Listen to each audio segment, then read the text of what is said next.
Ako si Connie. Laki ako sa bukid at mahirap ang buhay.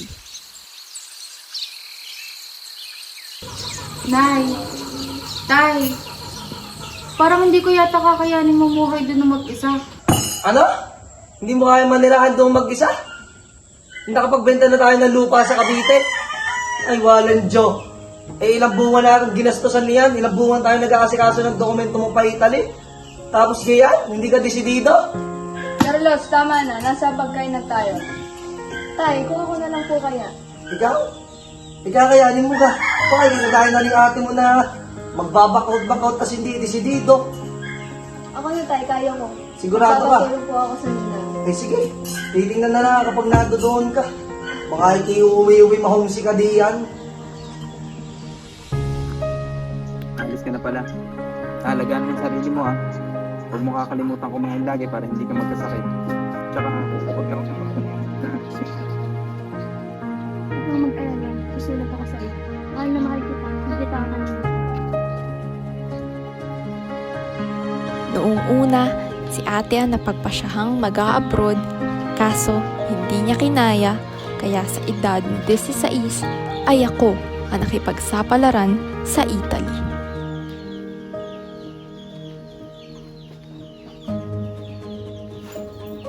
Masaya pa ako nung una kong lapag sa Italia dahil natupad ko ang pangarap kong makapunta sa ibang bansa.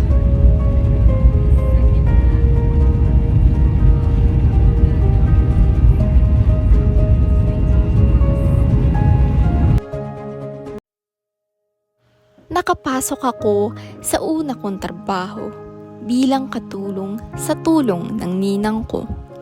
Maayos naman ang naging trato sa akin ng amo ko, ngunit hindi ko maiwasang makaramdaman ng kalungkutan at pangungulila dahil madalas akong mag-isa sa kwarto.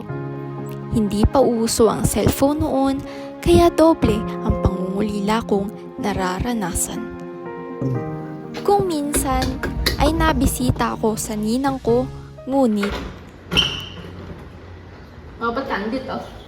Bibisitahin ko lang sana si Ninang. Sige, pasok.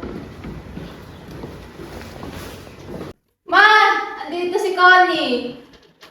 So, anong trabaho mo dito sa Italy? Naglilinis ako kay Lamang Borcelli, tapos naglalaba ko, mga ganun gawain. Pumayag ka na ganun ang trabaho mo? Oo naman, okay naman yung trabaho ko eh. Decente naman at saka kumikita naman ako ng pera. Oh, Connie! Andito ka pala!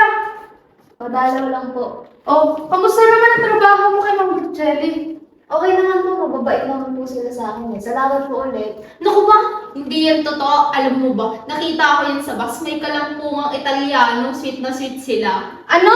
Kararating mo lang dito tapos ganyan mga pinagagawa mo? Hindi pa bago-bago pa lang tapos ganyan agad. Hindi nila, nakatabi ko lang siya sa bus, hindi ko siya kilala. Uwe, may pa flowers pa nga kayo eh. Oh, Connie, bakit naman ganun? Kararating mo lang dito tapos ganyan na yung mga pinapakita mo. Nagbenta pa yung nanay at tatay mo ng lupa para lang makapunta dito. Hindi naman po yung totoo. Hindi ko po kayo nila inakatabi ko sa bus. Basta, ayusin mo yung ugali mo. At ako'y uuna na at meron pa akong trabaho ha. Sorry po ulit yun. Sige po. simula noon ay hindi na ako nagpapakita sa kanila at nagpakalayo-layo na ako. Pakiramdam ko nung mga panahong iyon ay nag-iisa ako at walang kakampi.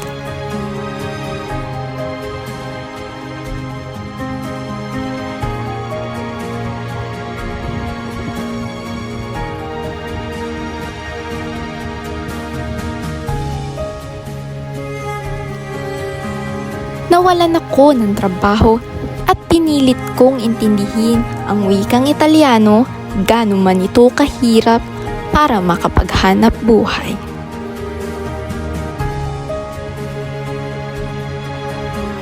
Natanggap ako sa isang resto bar, pero dahil di ko pagamay ang mag-Italiano ay medyo iba ang trato sa akin, pero tinibayan ko ang aking loob.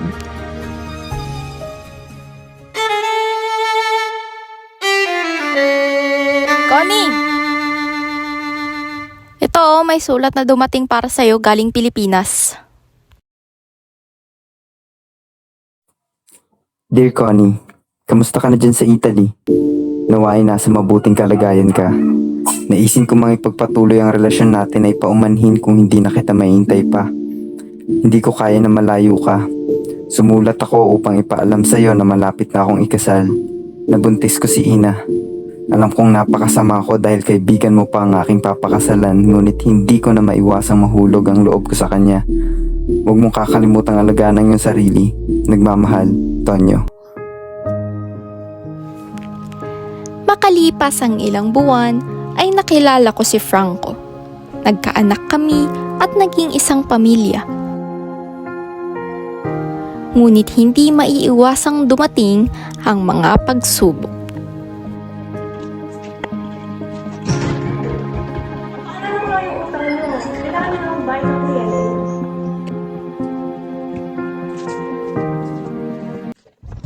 Oh, ano ba yan?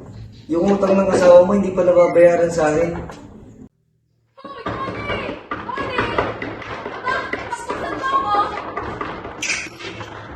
Na iyong asawa, pag kayo hindi pa talaga nagbayad ngayon sa akin, ipapabata ko ng inyong bahay. Pasensya na po. Ang dami po talaga namin kailangan Ay, bayaran naku! ngayon. Nung nakaraan niyo pa sinasabi yan sa akin, pang ilang balik ko na ngayon. Araw-araw ko na lang kayong pinupuntahan. Makakahingi po ba ako sa inyo ng 1 linggong palugit? Isang linggo? 2 linggo na ako nadidinig. Isang araw, bukas ha, bukas. Gagawin ko po ng paraan. Siya, sige, Pasensya na po. bukas. Pasensya na.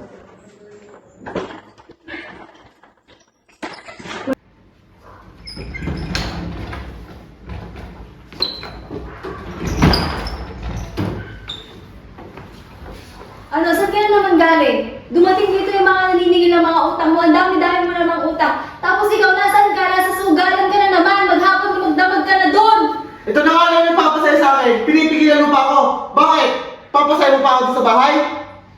Ang dami-dami mong pwedeng gawin. Pwede kang magtrabaho. Bakit hindi mo kami buhayin ng anak mo? Bubuo ka ng pamilya tapos hindi mo kayang manindigan? Bakit? Ako nung ba may gusto niyan?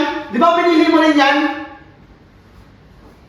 Ano bang gagawin mo? Magsusugal ka na lang habang buhay habang ako dito nagkakanda ko ba para makapagtrabaho, para makapagbayad ng mga utang mo? Tumahimik ka na! Sasaktan mo kami ng mga anak mo? Bahala na kayo dyan! Nauwi sa hiwalayan ang aming mga hindi pagkakaunawaan.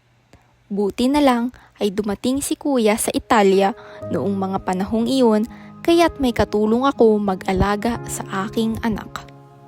Nagdoble kayod ako para tustusan ang pangangailangan ng anak ko at para sa mga gastusin na hindi maubos-ubos. Nang makahanap ako ng maayos na trabaho, ay nakahanap naman ng girlfriend ang kuya ko, kaya't mag-isa ko na lang inaalagaan ng aking anak. Ni minsan ay hindi ako nakatanggap ng kahit na anumang uri ng sustento mula kay Franco. Connie! Connie, ang bayad mo sa renta, Connie! Nasa na? Wala pa po akong may ibigay sa inyo ngayon. Pasensya na po kayo. Ilang buwan na ang nabigay ko sa iyong palugit. Wala ka pa rin hanggang ngayon. Parang awa niyo na po. Madami lang po akong binabayaran ngayon. Please na, ma'am. Ma'am, please. Bigyan niyo po ako ng 2 linggo. Gagawa po ako ng paraan para mabayaran ko po sa inyo yung mga utang ko. Sige, 2 linggo ha. Siguraduhin mo makakapagbayad ka. Sobrang tagal na niyan. Salamat po. Sige, pasensya na po.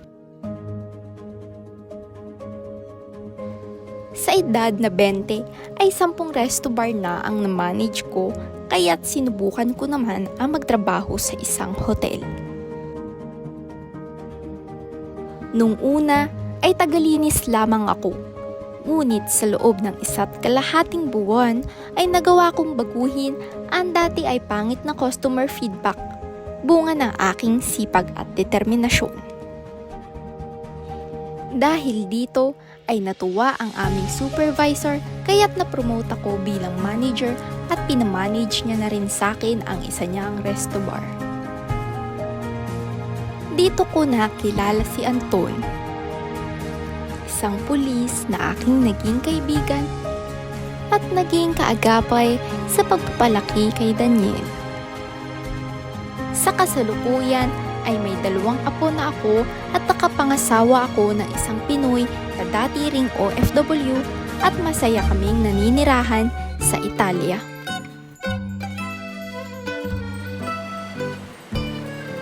Isa na rin akong supervisor ng isang sikat na supermarket dito. Hanggat maaari ay nag-aabot ako ng tulong sa mga kapwa nating Pinoy dito na naghahanap ng trabaho. Alam ko ang hirap ng paghahanap ng trabaho sa ibang bansa.